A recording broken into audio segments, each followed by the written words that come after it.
السلام علیکم ورحمۃ اللہ تعالی وبرکاتہ۔ نمبر 1، اسلامی تاریخ 6 ذی الحجہ۔ امام ترمذی رحمۃ اللہ علیہ، آپ رحمۃ اللہ علیہ کا اسم گرامی محمد بن عیسیٰ، کنیت ابو عیسیٰ تھی۔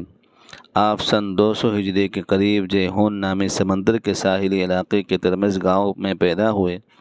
والدین کے سائے عاطفت میں پلے بڑھے اور فی العلم نبوی حاصل کرنے کی خاطر سمندر کے اس پار خراسان، عراق اور حرمین شریفین کا سفر کیا۔ وہاں کے علماء سے خوب استفادہ کیا۔ اللہ نے غضب کا حافظہ دیا تھا، جس کی مجلس میں بھی جاتے اس مجلس میں بیان کی گئی ساری روایتیں پہلی ہی بار حفظ کر لیتے۔ بعد میں آپ نے حدیث کی ایسی کتاب لکھی جس نے انقلاب برپا کر دیا، اور اس کی جامعیت اور ہماگیری نے علمی طبقے کو حیران کر دیا۔ اس میں سیرت، آداب، تفسیر، عقائد، احکام فتنوں، قیامت کی نشانیوں اور صحابہ کرام کے فضائل کا ذکر کیا گیا ہے۔ یہی وہ کتاب ہے جس کو ہم آپ جامع ترمذی کے نام سے جانتے ہیں۔ امام ترمذی رحمۃ اللہ علیہ فرماتے ہیں کہ میں نے یہ کتاب حجاز، عراق اور خراسان کے علماء کے سامنے پیش کیا تو وہ لوگ بہت خوش ہوئے۔ ایک مرتبہ فرمایا کہ جس کے گھر میں میری کتاب ہوگی سمجھو اس کے گھر میں نبی ہے، یعنی جو بات کرتے ہیں۔ اخیر عمر میں آپ کی بینائی چلی گئی۔ آپ رحمۃ اللہ علیہ نے 13 رجب المرجب سن 279 ہجری کو انتقال فرمایا۔ نمبر 2، حضور صلی اللہ علیہ وسلم کا معجزہ۔ خیبر میں آپ صلی اللہ علیہ وسلم کسی قلعے والوں سے مقابلہ کر رہے تھے، اتنے میں ایک بکریاں چرانے والا آیا اور اسلام قبول کر لیا، اور پھر کہنے لگا یا رسول اللہ، ان بکریوں کو میں کیا کروں؟ تو آپ نے فرمایا کہ ان کے منہ پر کنکریاں مار دے، اللہ تیری امانت ادا کر دے گا اور ان سب بکریوں کو اپنے اپنے گھر پہنچا دے گا۔ چنانچہ اس شخص نے ایسا ہی کیا تو وہ سب بکریاں اپنے اپنے گھر پہنچ گئیں۔ نمبر 3، ایک فرض کے بارے میں رسول اللہ نے فرمایا اے لوگو، تم پر حج فرض کر دیا گیا ہے، لہٰذا اس کو ادا کرو۔ نمبر 4، ایک سنت کے بارے میں اعمال کی قبولیت کی دعا۔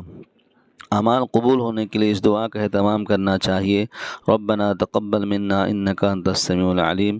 ترجمہ، اے ہمارے پروردگار، ہمارے اعمال اور دعاؤں کو اپنے فضل سے قبول فرمائیے، بے شک آپ سننے والے اور جاننے والے ہیں۔ نمبر 5، ایک اہم عمل کی فضیلت، یتیم کے سر پر ہاتھ پھیرنا۔ رسول اللہ نے فرمایا جب کوئی شخص صرف اللہ کی خوشنودی کے لیے یتیم کے سر پر ہاتھ پھیرتا ہے تو اللہ تعالیٰ ہر بال کے بدلے میں نیکیاں عطا فرماتا ہے، اور جو یتیم کے ساتھ اچھا برتاؤ کرے گا میں اور وہ جنت میں 2 انگلیوں کی طرح ہوں گے۔ حضور نے شہادت اور بیچ کی انگلیوں کو پھیلا کر بتایا۔ نمبر 6، گناہ کے بارے میں دین کو جھٹلانا۔ قرآن میں اللہ تعالیٰ فرماتا ہے میں نے تم کو ایک بھڑکتی ہوئی آگ سے ڈرا دیا، اس میں وہی بدبخت داخل ہوگا جس نے دین کو جھٹلایا اور اس سے منہ موڑا۔